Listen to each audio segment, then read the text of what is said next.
Happy Sunday morning. It was our last Sunday to sleep in before the kids go back to school tomorrow, and we're going to be having to get up much earlier. Tomorrow's going to be a really hard morning. Had us a nice casual breakfast, and now Joey and I are out doing a couple of Pokemon Go raids.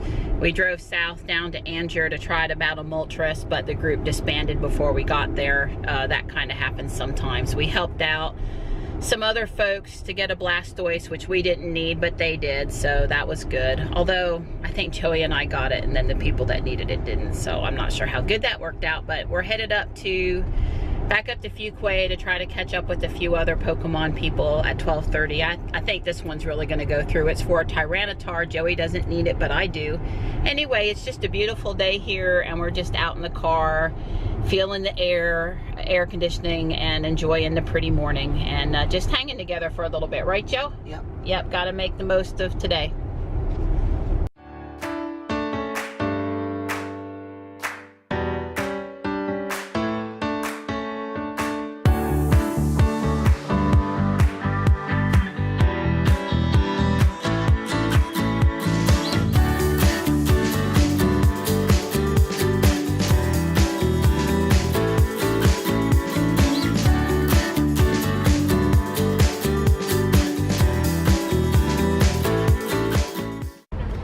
This is a really great spot to meet for Pokemon. Safe, pretty, just in the shade. It's good.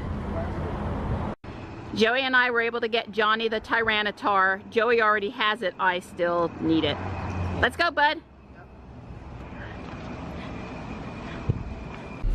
So I've got Don in the car with me now. Headed over to Holly Springs. Gonna try to get the Tyranitar for me. Thought he might like to go for a ride with me this time. It's a beautiful day. It is, and we're having a nice discussion about what the Model 3's real EPA ratings are gonna be versus what Elon, said at the delivery event. So Don thinks that possibly Elon Right, I'm thinking Elon might be sandbagging. When the Chevy Bolt came out, when GM announced the Chevy Bolt in January of 2016, they basically said it's going to have 200 miles of range.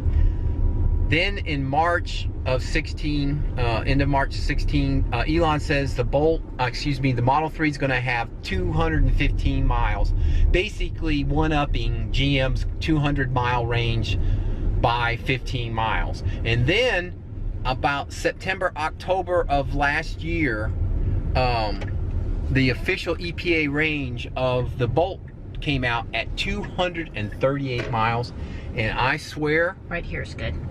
It was like a slap in the face to Elon and Tesla, the Bolt's impressive EPA range. Well, I'm thinking that the Model 3's real EPA rated range could be more than 220 miles. It might be 240, and Elon is sandbagging because there could be more politics involved in the EPA numbers than there ought to be, and so he cannot risk claiming that the Model 3 gets 240 and then all of a sudden the EPA rated range comes out at 237 or something like that. He can't risk that because that would cause him a lot of grief. So I think it's possible he could be sandbagging, saying 220, and then when the official EPA rated range comes back at, let's say, 240 miles for the standard battery, that's going to create quite a splash. That's going to generate an entire another cycle of super positive buzz for Tesla and the Model 3. So that's my prediction, is that the EPA rated range could, for the Model 3 standard battery, could exceed be 240 miles, exceeding the Bolt. We'll have to wait and see. I don't think it's going to be too much longer that the EPA rated range is going to be known. Tyranitar, yes! Yes! Nudge out both the Model S.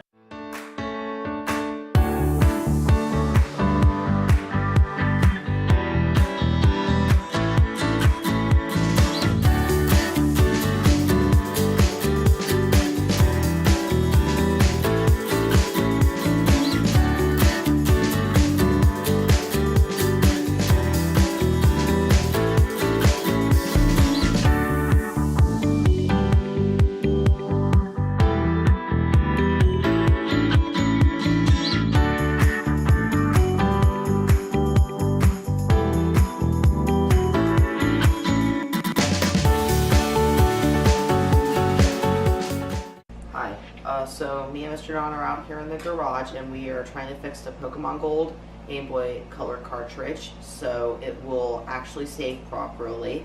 We are going to replace the battery and that it works. And here's, found a YouTube. yeah, well, there's a YouTube video that walks you through what to do. Right, and they said buy this special tool off of eBay, and I could not believe it. Of all the security bits that I have, I didn't have one that fit that. So,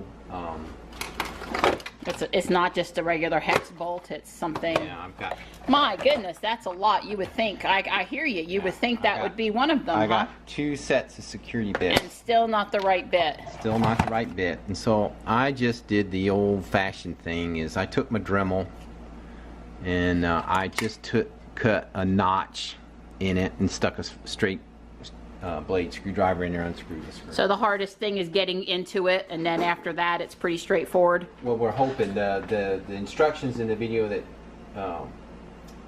Joey found. Yeah, said that you can pull these batteries have the welded metal tabs on the batteries, and that using a screwdriver you can carefully pry, and I would agree it seems to be doing that. You can break the welds.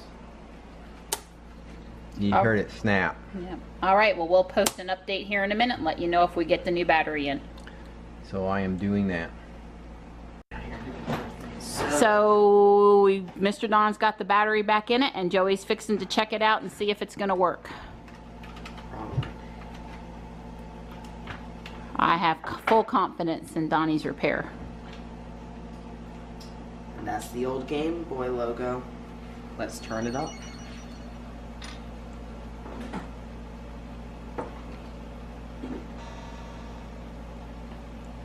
And that would be Pokemon Gold.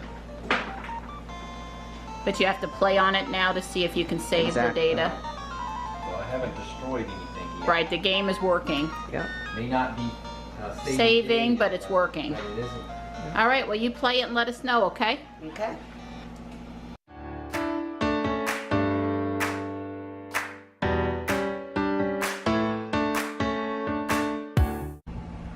Hi, it's Don, and it's Tesla time. So, we've been on our time of use meter from our power company, Duke Progress Energy, for a full month now. We were on a partial month, but starting June 22nd to July 24th, we had a full month of time of use data. I've been able to read the meter over time, and I have been able to figure out what register or codes that the meter flashes up in its LCD screen correspond to the various items that we're interested in. For example, I know which code is for the off-peak kilowatt hours, which is, of course, when we charge. We charge in the middle of the night, in the weekends, and from 8 p.m. until 11 a.m. weekdays is off-peak. So we keep our charging of our Tesla to that time frame. So I've been able to determine which code corresponds to our off-peak usage. Now, of course, our air conditioning's in there, cooking is in there, the dryer's in there, all the other normal stuff is also in the off-peak, because Mary Ann and I and the boys have, we try to put as much use it as off-peak as much as possible. The other two numbers that I've also been able to determine is the peak kilowatt hours, which of course is when they charge the most, and that's from 1 to 6 p.m. Weekdays. And obviously we don't charge the Tesla during that time because it would be very expensive. It's over 22 cents a kilowatt hour. And then the third is mid-tier, or what Duke refers to, our power company refers to as shoulder time. And that's basically a 2-hour window leading up to peak and a 2-hour window after peak. So they get a slightly higher rate at that time. It's about 11 cents a kilowatt hour. So off-peak is less than 7 cents a kilowatt. It's like 6.2 something. Shoulder time is like 11 cents per kilowatt hour, and peak time is 22 cents a kilowatt hour. That's important to us because to maximize the savings of electric car. We need to focus on charging off-peak, and as much as we can, shift our electricity usage to off-peak. So this information I'm fixing to give you here is probably only valid for Progress Duke Energy customers. It's not going to be valid for other utilities, because these electronic or smart meters are all programmable, and I'm sure every utility company uses a different set of registers and codes to represent what data. Our meter is an LNG meter. I'll give you the model number here in a second, but the important numbers to know is code number 1 or register number 1 is the current date. Since time of use needs to know weekdays from weekends, it needs to know what day of the week it is. And so code number 1 tells you the actual date, like August 6th, 2017. Register number 2 is what time it is. And again, since time of use is based on knowing what time of day you're using energy, the meter knows what time it is. Register number 4 is the total kilowatt hours. This would be what a flat rate utility user would be interested in. That's the total number of kilowatt hours that were used regardless of time. Weekend, weekday, off-peak, on-peak, doesn't matter. It's total kilowatt hour. That's register number 4. Now, time of use people, register number 5 on this LNG meter is the peak kilowatt hours. So register 5 or code 5 is peak. Register 8 or code 8 is the off-peak, which is of course what we use when we charge our Tesla. And then register number 30 or code 30 is the shoulder time. I was able to derive these by going out and reading our meter over a series of a couple weeks at various times of the days and watching the numbers, and I was plus using the very first bill to see what they actually charged me for, and I was able to determine what registers or code the meter has that represents the time of use information that we are billed for. So anyway, that information of course is useful to anybody else who has that type of meter and wants to be able to understand.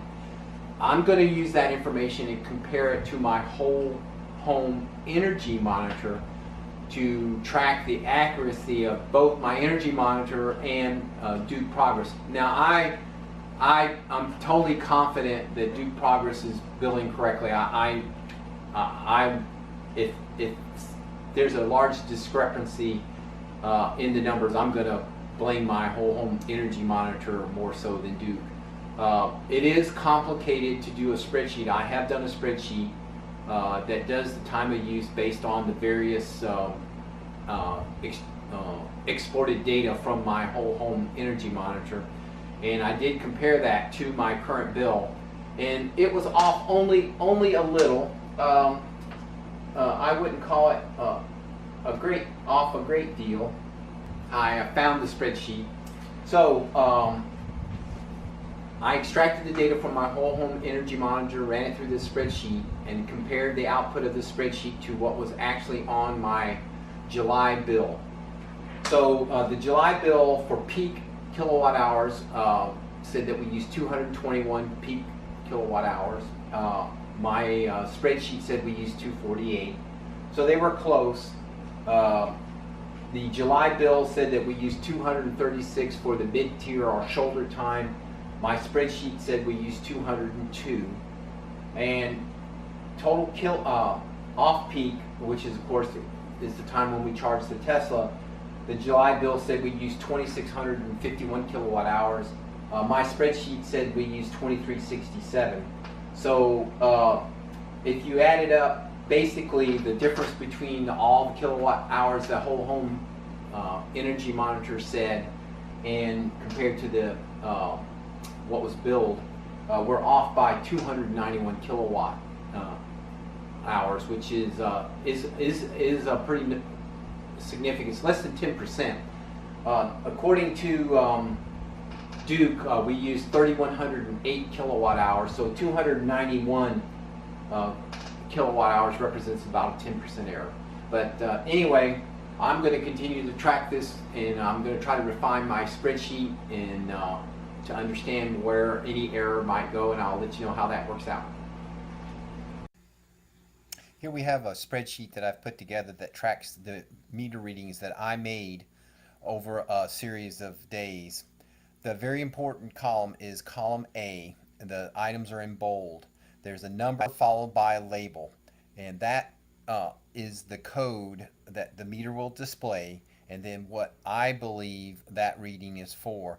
As I said, the highlighted ones are the peak, off-peak, and shoulder kilowatt hours readings that I have been tracking, and that are important to us from a verifying our bill point of view. The other one that is not highlighted is number 4, kilowatt hours total. That would be the equivalent of a flat rate meter. This is the output from the spreadsheet that I use to calculate my time of use costs using the data from my home energy monitor and comparing it to the actual bill.